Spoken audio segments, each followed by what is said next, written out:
Greetings YouTube, this is Longbow. I've decided to make another boomerang. It's not unlike my triplet design here, which hopefully you've seen in action.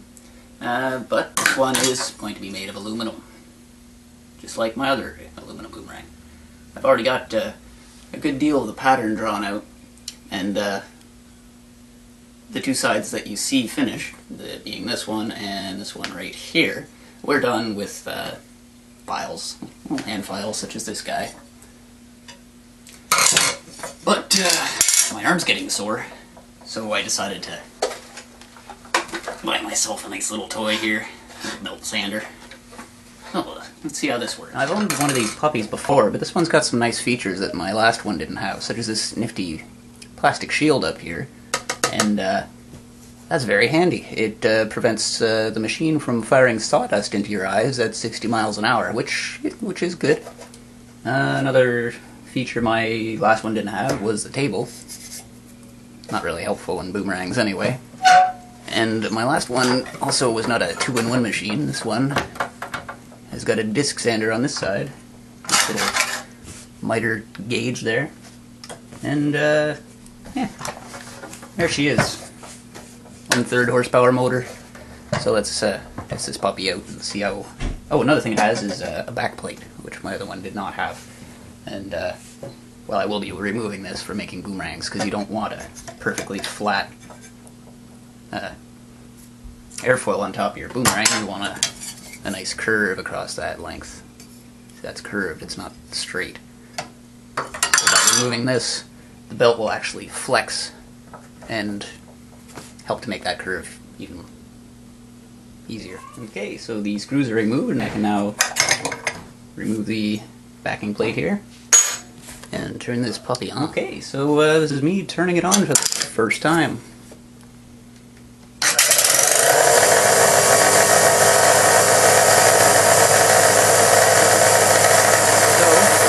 I'm going to sand this space right here. If you can hear that.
Works quite well.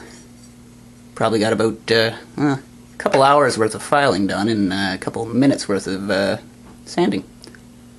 So as long as you're careful, machines like this are awesome for making boomerangs. With softer materials such as wood, you gotta be very careful because it'll chew through it pretty quickly. Since you're here, I finally got this guy working. This is my finger catch boomerang. I haven't caught it finger catch mode yet, but it functions. Problem was, the material that it's made of is so soft and flexible that as it's flying through the air and the wind strikes the wing, it actually pulls the wing upward. So it generates its own dihedral while it's in the wind. So in order to make it function, I had to bend the wingtips downward, give it a negative dihedral, and as it's flying, they bend up, and it does its thing.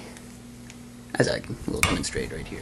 Greetings, YouTube, and welcome to Fun with Boomerangs, the return. Today I again brought this thing, my little 3-blader, finger catch boomerang. And in case it doesn't work yet again, even though I have tweaked it for three separate times now, I brought my blowtorch also, so I can heat it up, rebend it, and keep on at it until it freaking works.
One very nifty aspect of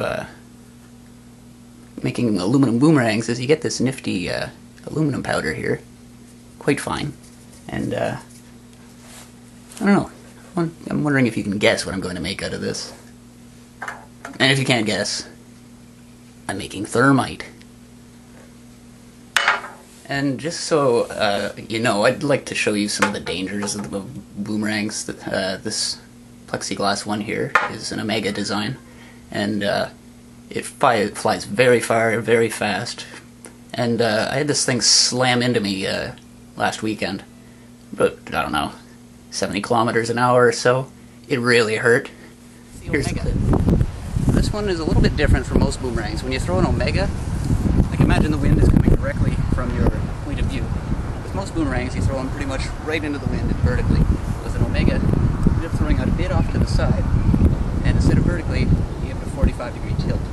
And that's what you need to make it come back.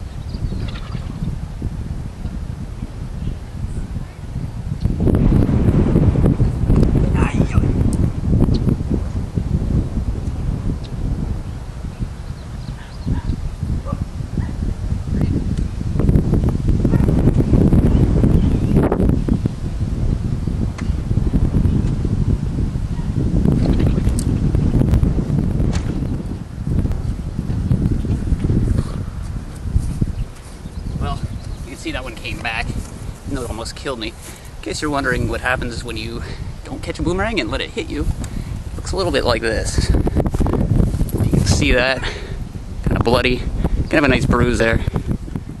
So if that puppy would have hit me in the head, I would probably be brain damaged, or more so than I already am. Well, thank you for watching.